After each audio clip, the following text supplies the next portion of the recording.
It is an exciting night here in Los Angeles. Black Women in Music Gala. We're having an amazing time talking to your favorite celebs right here on the red carpet. June, Ambrose, Ciara, they're all getting honored tonight. And we're talking to them exclusively right here on Press Pass LA. You're not going to want to miss it. You're being honored tonight. Everybody always talks about Ciara's prayer. But what about the prayers that sustained you when you felt it was most challenging, or maybe even when you wanted to just like throw in the towel? Man, you know, prayer is so powerful. To be honest with you, it's been one of my greatest go-tos in my life. I feel like sometimes you can be rolling and you can forget to pray because you're just going through the motions of life. But I swear, every time you take the moment to pause and do it, it just recenters you. So I've definitely had to, dig deep, double down on my faith at times, especially in my life. But prayer it's a game changer. So that's going to always be a go-to for me. You are receiving the Vision Award tonight.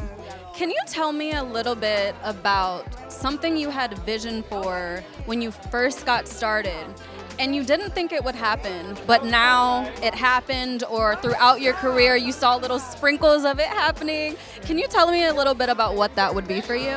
You know, I dream with my eyes open, and I've always had a vision for our industry, people of color, to be seen as the number one genre.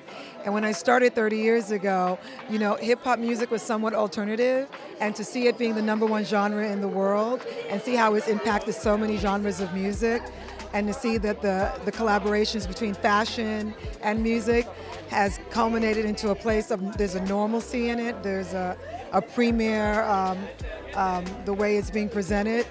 I mean, this was my vision, that we can all kind of live and dominate an industry that we knew we belonged in. Tell us a little bit about how it feels to be in front of the camera now. You've done so much work behind the camera in production. A lot of people don't even know what you've had your hands in. For the people that don't see that work, but now see you in front of the camera, how does that transition feel to you? You know what's so funny? It's been interesting because I've been behind the scenes for so long, and I love producing. I love being the person who sort of curates the experience for the audience when it comes to my production of my shows.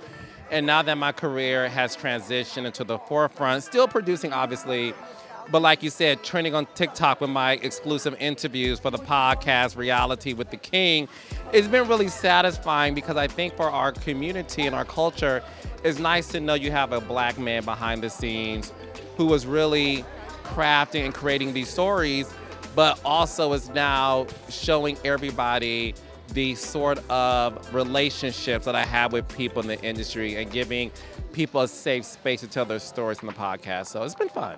As far as your career, what was one moment that really sticks out to you where you were like, okay, I'm really doing this?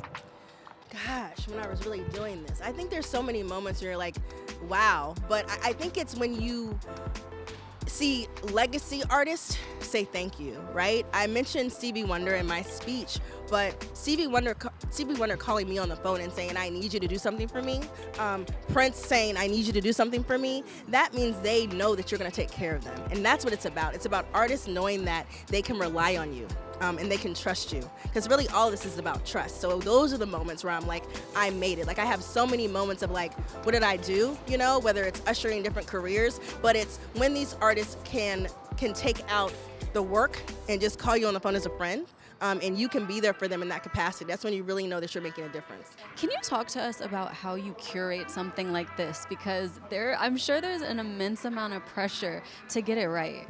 It is, and I think, luckily, when you first start, it's like, oh, you want to honor everybody. And when I look around, this group of amazing women that we're honoring tonight are women that I've known for, years, working alongside, or some decades. And I just know I've seen the journey. And I think they are just such a great representation of so many facets of the industry. So these are my day oneers. How do you choose somebody like a Ciara, like a June? I mean, look at those resumes, right? Ciara is just fantastic and fabulous and kind. June Ambrose has been the architect of culture since we worked together back with Hype. So it's just like these folks that, you know, like I said, there's a lot of love